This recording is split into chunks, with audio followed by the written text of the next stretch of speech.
ইয়া আল্লাহ আজকে এক মজলুমের সাথে নিয়ে হাত তুলছি মৌলা। ইয়া আল্লাহ যার বুকের দোন এক জালিম খাড়িয়া নিছে মৌলা।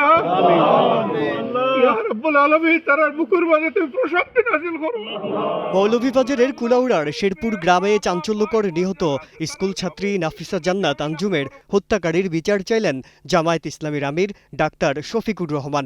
শুক্রবার তিনি নিহত আঞ্জুমের কবর জিয়ারত করেন। ও আল্লাহ এই মেয়েটারে তুমি জান্নাতের পাখি হিসেবে কবুল করো। গেল 12 জুন সকালে আঞ্জুম কোচিং সেন্টারে প্রাইভেট পড়তে গিয়ে নিখোঁজ হন। সে ব্রাহ্মণবাজার ইউনিয়নের শেরপুর গ্রামের বাসিন্দা আব্দুল খালিকের মেয়ে ও শ্রীপুর উচ্চ বিদ্যালয়ের 10ম শ্রেণীর বিজ্ঞান বিভাগের শিক্ষার্থী। নিখোঁজের 2 দিন পর তার অর্ধগলিত মরদেহ উদ্ধার করা হয়। এ ঘটনায় আঞ্জুমের মা নাসিমা আক্তার বাদী হয়ে হত্যা মামলা দায়ের করেছেন। এই মামলা নিয়ে প্রমাণ ফাটানোর চেষ্টা হবে। আমি আল্লাহ তাআলার সাথে দেখা হইয়া আমি দিকে করলাম আপনি এটা করলাম সব করার চেষ্টা করব ইনশাআল্লাহ। আমরা কোনো বিচার চাই না, আমরা ন্যায় বিচার চাই। এই মেয়ের মা কাঁদতে কাঁদতে দুপুরে বলছে যে আমি আমার বাচ্চার হত্যাকারীর ন্যায় বিচার চাই। আপনারা এলাকাবাসী আপনারা চান কিনা? আপনারা এই আওয়াজ আজকে এই মিডিয়ার সুবাদে গোটা দুনিয়া পৌঁছে যায়। আমরা প্রশাসনে যারা আছেন এখানে কুলাউড়া থানার ভারপ্রাপ্ত কর্মকর্তা, আমি তাকে বলছি যে আপনার কলম যেন ন্যায়ের উপরে থাকে। যারা আইনও নিয়োগ করবা তদন্তকারী কর্মকর্তা কোন শক্তি কিংবা অন্য কিছুর কাছে প্রভাবিত হইয়া যদি এই ব্যাপারে নয় ছয় উল্টা পাল্টা কিছু করেন, আল্লাহর দরবারে ধরা খাইবা, দুনিয়াতে ধরা খাইবা। আমরা কিন্তু সাথ দিতাম না, কারণ এই খুনি হইল আত্মস্বীকৃত খুনি। সে মেয়েরে জুলুম করছে, খুন করছে, সব কিছুর সন্ধান দিছে। অতএব তার সাক্ষী তার বিরুদ্ধে যথেষ্ট।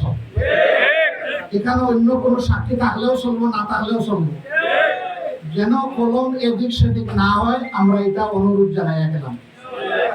আমি তার ঊর্ধ্বতন কর্মকর্তা যারা আছে তার লগে আলাপ করব, বিচার বিভাগ স্বাধীনভাবে বিচার করুক। কিন্তু আমরা যদি খবর পাই যে স্বাধীন বিচারকের উপরে পরাধীনতা চাপানোর চেষ্টা করা, তাইলে আপনারা লগে আমি থাকবো ইনশাআল্লাহ। আমরা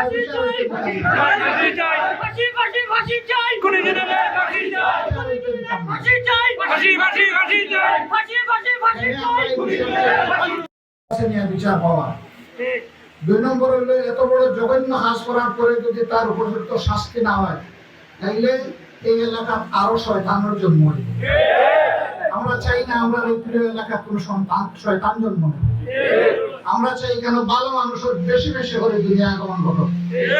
আমরা পরস্পরকে ভালোবাসতাম, সম্মান করতাম, একে অন্যের সম্মান রক্ষা করতাম এবং জীবন সম্পদের প্রতি আমরা শ্রদ্ধাশীল থাকতাম। আল্লাহ তাআলা আমরা তৌফিক দিতাম। আজকে এতটুকু, ইনশাআল্লাহ আমরা সবাই একসাথে ন্যায় বিচার পাওয়ার লাগে লড়াই করবো। আজকে রাজনৈতিক প্রশ্ন না করলে চলবে কি? যদি একটু সবর করেন আমি বড় খুশি হব। বিশ্বাস করেন আমার মানসিকতা আজকে খুবই ভঙ্গ, আমি মানসিকভাবে বিধ্বস্ত। এই মেয়ে যদি আমার মেয়ে হতো তাহলে আমার কেমন লাগতো? এই জন্য প্লিজ ভাই আপনারা আজকে স্যাক্রিফাইস করেন। আমি আজকে আপনাদের রাজনৈতিক প্রশ্নের উত্তর দিচ্ছি না বলে আমি